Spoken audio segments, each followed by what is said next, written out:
నమస్కారం, VR news కి స్వాగతం. ఇప్పుడు ఎస్సీ సంక్షేమం తీర్మానం మీద మాట్లాడవలసిందిగా సింగనమల శాసనసభ్యురాలు బండారు శ్రావణి గారిని మాట్లాడవలసిందిగా కోరుతున్నాం.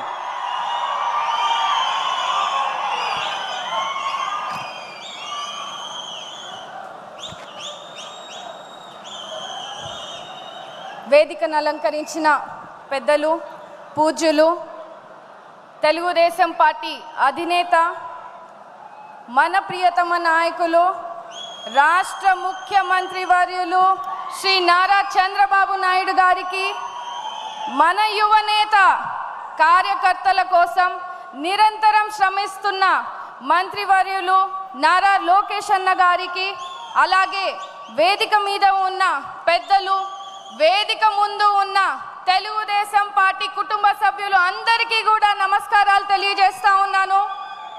ఈరోజు ఇంతటి గొప్ప మహానాడు వేదికలో ఎస్సీ సంక్షేమం గురించి మాట్లాడడం నా అదృష్టంగా భావిస్తా ఉన్నాను. దళితుల బాంధవుడిగా మన అన్న ఎన్టీఆర్ గారైతే దళితుల అభివృద్ధిని 27 పథకాలతో దేశంలో ఎక్కడ లేని విధంగా చేసిన మహానుభావులు మన అధినేత చంద్రబాబు నాయుడు గారు, తెలుగుదేశం పార్టీ. ప్రతి దళిత వాడలో కూడా సిమెంట్ రోడ్స్ వేసి మంచినీటి వసతులు కల్పించిన మన యువనేత, మన అన్న నారా లోకేష్ అన్న గారు, తెలుగుదేశం పార్టీ. భూమి లేని నిరుపేదలైన దళితులకు భూమి కొనుగోలు చేసి రైతులుగా మార్చి సమాజంలో గౌరవం కలిగించిన మన తెలుగుదేశం పార్టీ. సామాజిక న్యాయం కల్పించాలని, అణగారిన వర్గాలకు పిల్లల విద్యను అభ్యసించేలా, ఆర్థికంగా అభివృద్ధి చెందాలని, సమాజంలో గౌరవంగా జీవించేలా చూడాలని డాక్టర్ బిఆర్ అంబేద్కర్ గారు కలలు కన్నారు.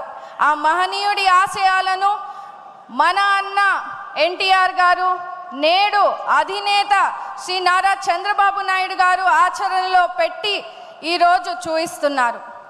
దళిత వర్గాలు అన్ని రంగాల్లో అభివృద్ధి చెందాలని, వారి అభివృద్ధికి మునిపెన్నడు లేని విధంగా చంద్రబాబు నాయుడు గారి పాలనలో సబ్ ప్లాన్ రూపంలో మనకి 40,000 కోట్ల వ్యయం చేశారు. ఎస్సీలకు అనేక అభివృద్ధి సంక్షేమ కార్యక్రమాలు చేపట్టడం జరిగింది.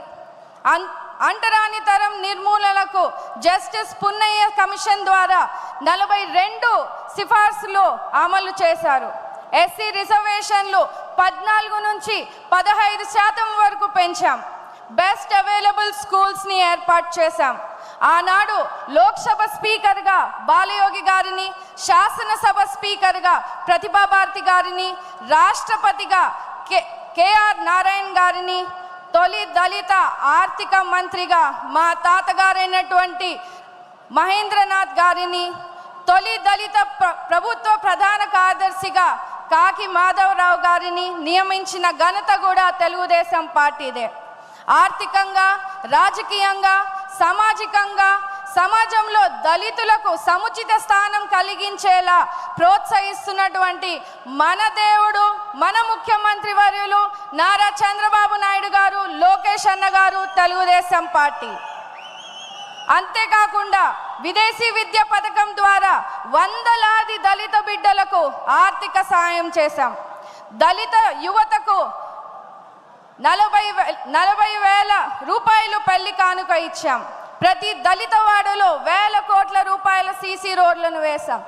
ఇన్ని మంచి పనులు, ఇన్ని మంచి స్కీమ్స్ని మన దళితులకి అభివృద్ధి చెందేలా చేస్తే జగన్మోహన్ రెడ్డి గారు అధికారంలోకి వచ్చాక ఇవన్నిటినీ కూడా నిర్వీర్యం చేశారు. దళితులకు సంబంధించిన 27 పథకాలు రద్దు చేశారు. 28,000 కోట్ల సబ్లాన్ నిధులను దారి మళ్లింపు చేశారు. ఎస్సీ కార్పొరేషన్లు నిర్వీర్యం చేశారు. వైసీపీ పాలనలో దళితులపై దాడులు, దౌర్జన్యాలు పెరిగాయని స్వయంగా రాజ్యసభలో కేంద్రం వెల్లడించింది.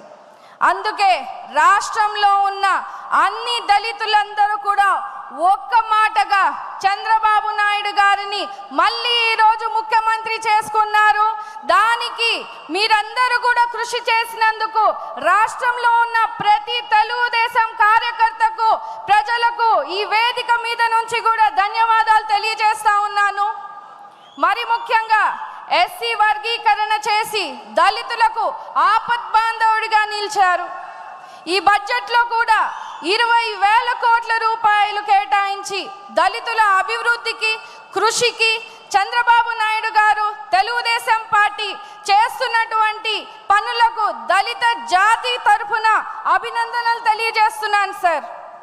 అప్పటికి ఇప్పటికీ ఎప్పటికైనా కూడా దళితుల కోసం, దళిత సంక్షేమం కోసం, అభివృద్ధి కోసం కేవలం తెలుగుదేశం పార్టీ మన ముఖ్యమంత్రి నారా చంద్రబాబు నాయుడు గారితోనే సాధ్యమని కూడా ఈ సందర్భంగా మీ అందరికీ కూడా తెలియజేస్తూ ఈ తీర్మానాన్ని బలపరచడానికి ఈ గొప్ప అవకాశాన్ని నాకు కలిగించినటువంటి తండ్రి సమానులైన చంద్రబాబు నాయుడు గారికి, లోకేష్ అన్న గారికి, సింగనమల నియోజకవర్గ కార్యకర్తలకు, ప్రజలకు, ప్రతి ఒక్కరికి కూడా ధన్యవాదాలు తెలియజేస్తా ఉన్నాను. జోహార్ అన్న ఎన్టీఆర్, జై తెలుగుదేశం, చంద్రబాబు నాయుడు గారి నాయకత్వం, లోకేష్ అన్న గారి నాయకత్వం, జై భీమ్. ధన్యవాదాలు శ్రావణి గారు. ఇప్పుడు ఇది ప్రజల తిరుగుబాటు. ప్రజలు గాని కండర్ర చేస్తే మీ ఊర్లోనే మీకు పుట్టుగతులు ఉండవు. ఈ విషయం మీరు గుర్తుపెట్టుకోండి. తెలుగుదేశం పార్టీ లేకుండా చేస్తాడంట. నిన్ను పుట్టించిన దేవుడు వల్ల కూడా కాదు. కబద్దార్, జాగ్రత్తగా ఉండమని.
చంద్రబాబు స్వర్ణాంధ్రకు నిర్మాతలు మీరే.